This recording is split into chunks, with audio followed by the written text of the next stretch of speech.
আধ্যাত্মিক ও দিব্য জীবনের চর্চায় আমি শ্রীমতী লিলি বিশ্বাস সকলকে জানাই স্বাগতম। আজ শ্রী শ্রী মায়ের কথা পাঠ নিবেদন করব। প্রথমে মায়ের প্রণাম মন্ত্র দিয়ে শুরু করছি।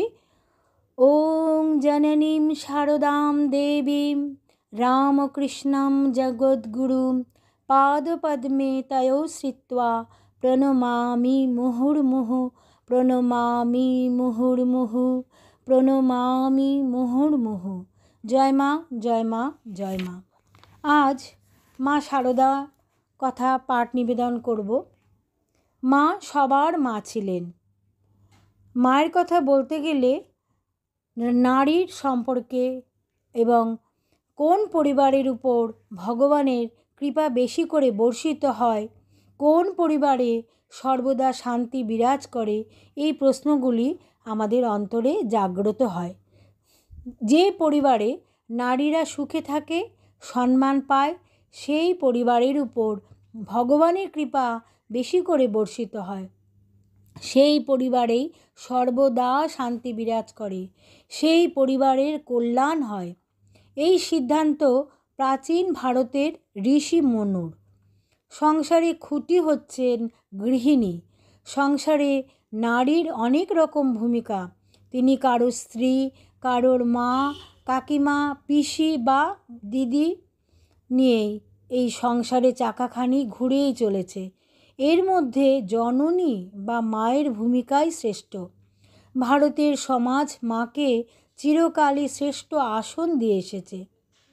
ভারতের মেয়েদের জীবন গড়ে ওঠে ভারতের নানা মহিষী নারীদের আদর্শ অনুসরণ করে।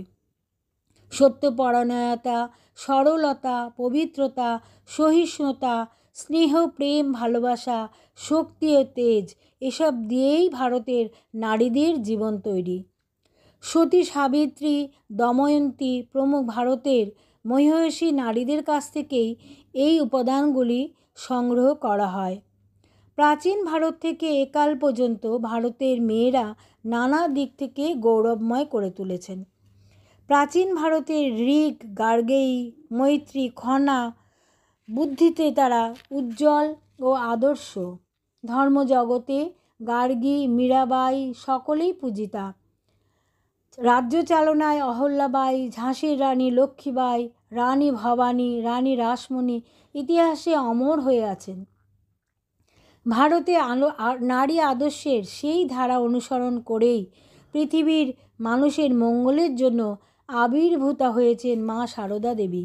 এসেছেন বাংলার বুকে আমাদের একান্ত কাছের মানুষটি হয়ে। গ্রামের নাম জয়রামবাটি। বাঁকুড়া জেলার ছোট এক গ্রাম জয়রামবাটি। গায়ের উত্তর পূর্ব ঘেঁষে এঁকে বেঁকে বয়ে চলেছে ছোট নদ আমোদর। নদীর উপরটা হুগলি জেলা। এবং এই জয়রামবাটিতেই শ্রী শ্রী মায়ের জন্ম। এবং সেখানে বিভিন্ন পুকুর, মুকুজ্জে পুকুর এবং সর্বোপরি আছে সিংহবাহিনী জাগ্রতা দেবী, মা সিংহবাহিনী। এবং আরও আছে বারোয়ারি শীতলা মন্দির, ধর্ম ঠাকুর আছেন এবং সুন্দর নারায়ণ বামনদের আর যাত্রাসিদ্ধি সদ্গোপদের মন্দির আছে সেখানে। তারা সেখানে বাস করেন। জয়রামবাটির মুখুজ্জেরা 4 ভাই। বড় রামচন্দ্র, এবং এই রামচন্দ্র মুখুজ্জেই শারদা মায়ের বাবা। তিনি রাম ভক্ত ছিলেন। তার আগমনের সংকেত সম্পর্কে জানা যায়, একদিন দুপুরে খাওয়া দাওয়া সেরে শুয়ে পড়েছেন রামচন্দ্র। সংসারে নানা অভাব অনটনের কথা ভাবছেন শুয়ে শুয়ে, এবং এসব ভাবতে ভাবতে তিনি কখন ঘুমিয়ে পড়েছেন। স্বপ্ন দেখেন রামচন্দ্র মুখুজ্জে একটি ছোট্ট ফুটফুটে সুন্দরী মেয়ে, গা ভর্তি অলংকার, ঝাঁপিয়ে পড়েছে রামচন্দ্রের পিঠে। রামচন্দ্রের গলা জড়িয়ে বলছেন, এই তোমার কাছে এলুম। মেয়েটি রামচন্দ্রের কাছে এলে পরে মা তাকে জিজ্ঞাসা করেছিলেন যে তুমি কে গা। এই পরেই তার ঘুম ভেঙে যায়। এদিকে রামচন্দ্রের স্ত্রী শ্যামাসুন্দরী ঠাকুর দেখতে গিয়েছিলেন শিয়রে। সেখানেও তিনি এক স্বপ্ন বা তিনি অজ্ঞান হয়ে গেছিলেন। তিনি অসুস্থ হয়ে পেটের রোগে তিনি অসুস্থ হয়ে পড়লে সেখানেই তিনি দেখলেন যে একটি লাল চেলি পরা মেয়ে তরতর করে গাছ থেকে নেমে এসে তার কাছে তার গলা জড়িয়ে ধরে বলল, আমি তোমার মা, আমি তোমার ঘরে এলাম মা। শ্যামাসুন্দরী অচৈতন্য হয়েছিলেন এবং সকলে তাকে ধরাধরি করে তার বাড়িতে নিয়ে যান। 1260 সালের 8ই পৌষ বৃহস্পতিবার 22শে ডিসেম্বর 1853 সাল মায়ের জন্মদিন এবং জন্মতিথি। তারিখটি সকলের কাছে স্মরণীয় হয়ে থাকলো। জয়রামবাটিতে তিনি এলেন পৌষ মাসে। সকলের ঘরে ঘরে আনন্দ, সকলের খামারে ধান ভর্তি, ঘরে ঘরে পৌষ লক্ষ্মীর আশীর্বাদ। সোনার ধানে ভরে উঠেছে রামচন্দ্রের বাড়ি। শ্যামাসুন্দরী আতুর ঘরে একটি প্রসব করেছেন একটি মেয়ে তো নয়, সাক্ষাৎ লক্ষ্মী। রামচন্দ্রের স্বপ্নের মেয়ে যেন রক্ত মাংসের শরীর নিয়ে তার ঘরে উপস্থিত। শ্যামাসুন্দরীর গলা জড়িয়ে ধরা সেই মেয়ে বুঝি তার কোল জুড়ে এসেছে মা তাকে ভরিয়ে দিতে।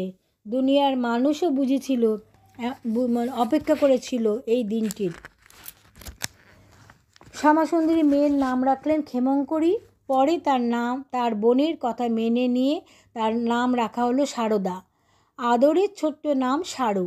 বাবা মায়ের প্রথম সন্তান সারদা। পরে কাদম্বিনী নামে সারদার আরেকটি বোন আর প্রসন্ন কুমার, উমেশচন্দ্র, কালী কুমার, বরদা প্রসাদ ও অভয়চরণ নামে 5টি ভাই হয়। বোন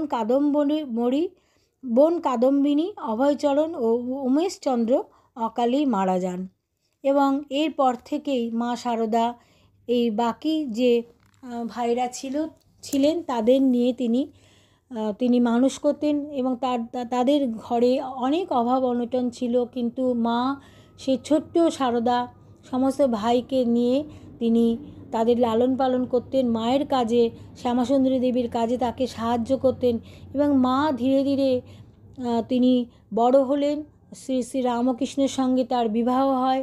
তিনি শ্রীরামকৃষ্ণের লীলাসঙ্গিনী রূপে তিনি কামারপুকুরের বধূ হয়ে এলেন এবং সেখান থেকে এক দীর্ঘ পথ তাকে চলতে হয়েছিল। তিনি কামারপুকুরের পল্লীবধূ এবং সেখান থেকে তিনি এলেন দক্ষিণেশ্বরে।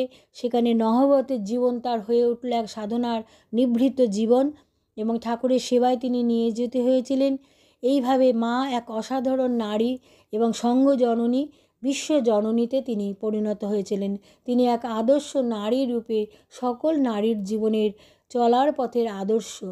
মায়ের উপদেশ, মায়ের বাণী আমাদের জীবনে যেন আমরা ধারণ করতে পারি, আমরা মাকে আমাদের জীবনে আদর্শ করতে পারি। আজকে মায়ের কথা এই পর্যন্ত। হরি ওম তৎসৎ। জয় মা, জয় মা, জয় মা। ওং শান্তি, ওং শান্তি, ওং শান্তি। সকলে ভালো থাকবেন, সকলকে ভালো রাখবেন। জয় মা, জয় মা, জয় মা।